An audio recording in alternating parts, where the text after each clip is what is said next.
ሰላም ጤና ይስጥልኝ የዩቲዩብ ቻናል ተከታታዮቼ እንደምን አላችሁ? ዛሬ ስለ ዲቨሎፕመንት ኢኮኖሚክስ ፖቨርቲ ላይን ኤንድ ካውንት ሬሾ ምን እንደሚመስል እንማማራለን። ከዚያ በፊት ለዩቲዩብ ቻናሉ አዲስ የሆናችሁ ሰብስክራይብ እንድታደርጉ በዚህ አጋጣሚ ጠይቃችኋለሁ። እንግዲህ ዲቨሎፕመንት ኢኮኖሚክስ ስንማር ማለት ነው ብዙውን ጊዜ ጥያቄ እንጠይቃለን። ጥያቄው ምንድነው?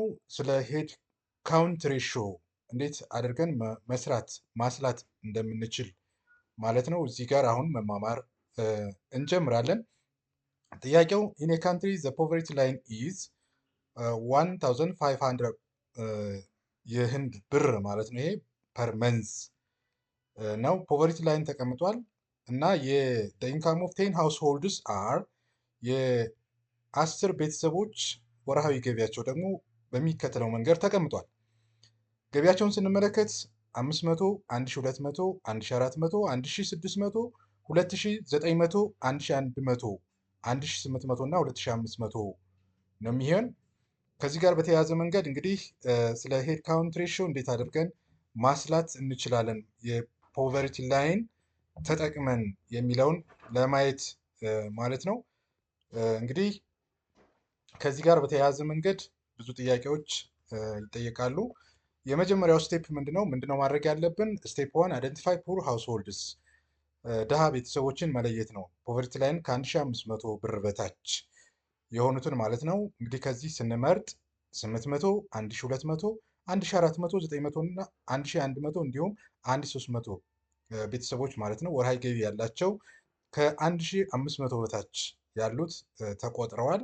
ፑር ሃውስሆልድ ስንት ሆኑ? 6 ናቸው ማለት ነው። ከዚህ ቀጥሎ የምንሰራው ካልኩሌት ሄድ ካውንት ሬሾ ነው። ሄድ ካውንት ሬሾን ለማስላት እንግዲህ ይህን ፎርሙላ መጠቀም ወይም ይህን ቀመር መጠቀም ይኖርብናል። ሄድ ካውንት ሬሾ እኩል ይሆናል ነምበር ኦፍ ሃውስሆልድስ ኦቨር ቶታል ሃውስሆልድ የተሰጠን እንግዲህ እና የቆጠርነው 6 ቤተሰቦችን ከ1500 ብር በታች ያገኙትን ቆጥረናል። ጠቅላላ 10 ቤተሰቦች ናቸው። ስለዚህ 6 ቤተሰቦችን ለ10 እናካፍላለን። ይህም 0.6 ወይም 60% ይሆናል ማለት ነው። በመጨረሻ ሶስተኛው ስቴፕ ምንድነው? ኢንተርፕሬቴሽን ነው። እንዴት አድርገን ይሄንን ያገኘነውን ቁጥር ወይም ሄድ ካውንት ሬሾ እንዴት አድርገን ኢንተርፕሬት እናደርጋለን ነው።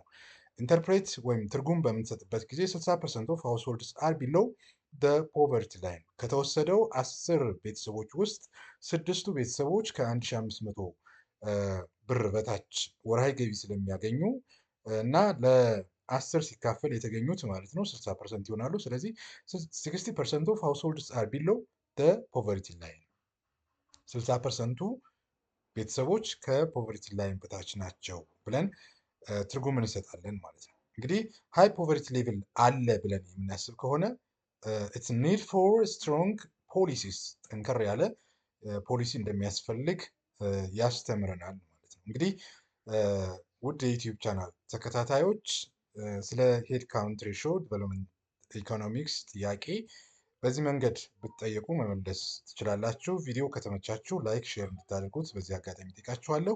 ስላዳመጣችሁን